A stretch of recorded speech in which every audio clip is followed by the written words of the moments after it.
welcome back to my YouTube channel. So I am after starting a series which is called Foundation Friday, where I try out different foundations and talk about them in a video every Friday. So today's foundation is going to be about the Bare Minerals Bare Pro Liquid Foundation. So this foundation has an SPF of 20 in it, and it is a medium to full coverage. I use this foundation in my kit. I use the shade 16 and number 11 as well. I find those very good. I like them on both mature and young skin. I find that for mature skin it does not get stuck in kind of fine lines and wrinkles and things like that, and it's still not too heavy either. This is the foundation here. I picked mine up in the Cocoon Spa in the Amber Springs Hotel. That is where I used to work, and that's where I fell in love with the foundation. Unfortunately, they no longer stock it there, but you can get it in like Brown Thomas and maybe Arms as well. Have a look online. It retails for about 32 to 33 euro, but it will be kind of a higher end foundation. But again, I really like it. It is long lasting as well. Clients would always say that they get all day out of it, even when they're at a wedding and they'd be up dancing and sweating and things like that. The foundation still lasts very well. So I'm just going to apply it now. So if you want to see me applying it, then just keep on watching. I'm going to start off doing my brows. So I'm going to use the Morphe Brushes Brow Palette. I like this one for my kit because it has so many different shades, and when you're doing makeup on different clients all the time, this is really handy. I'm going to kind of go in with my most used shade, this one, maybe a touch of the darker shade as well. I'm going to use just an angled brush. It doesn't have a name on it, so it's probably just one I picked up somewhere. I'm going to go on to the foundation that I'm going to use. It's a liquid foundation and it's in the shade 16, which is Sandstone. I have a bit of tan on at the moment. I love this foundation. I use it on clients. I find it really good. It's buildable, so you can get very full coverage from this foundation.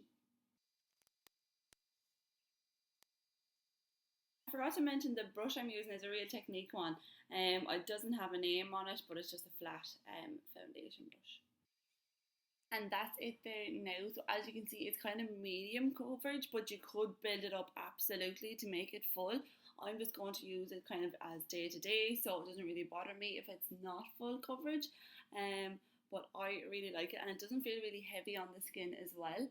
I like that there. I'm just going to put on some bronzer, so I'm going to use the So Su Contour Palette, and the shade I'm using is the powder shade 6.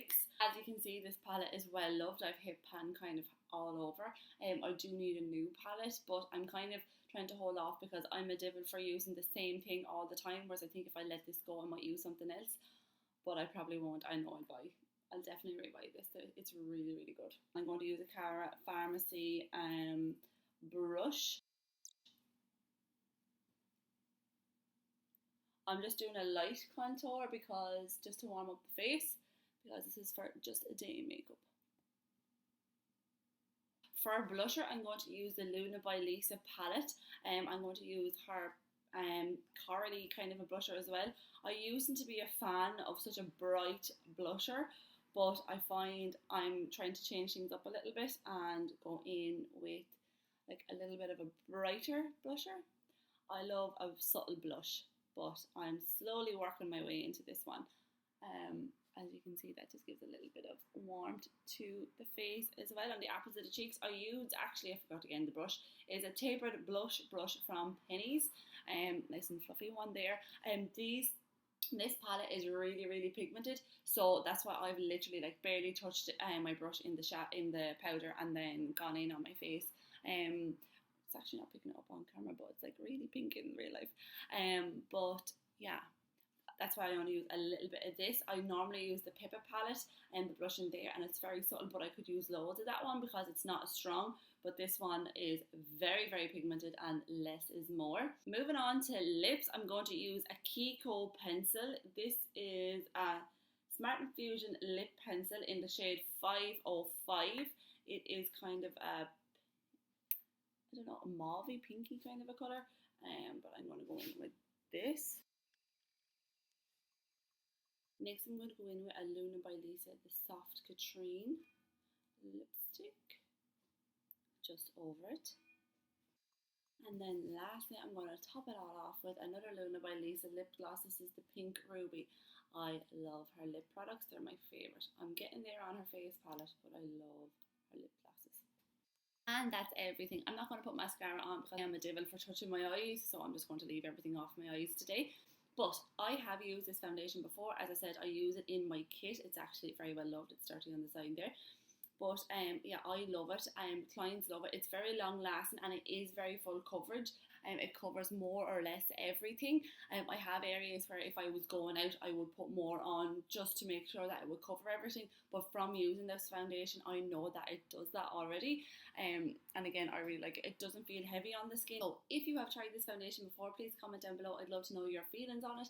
If you have any other foundation that you'd like to recommend for me to try, please comment down below. I would love to know what they are.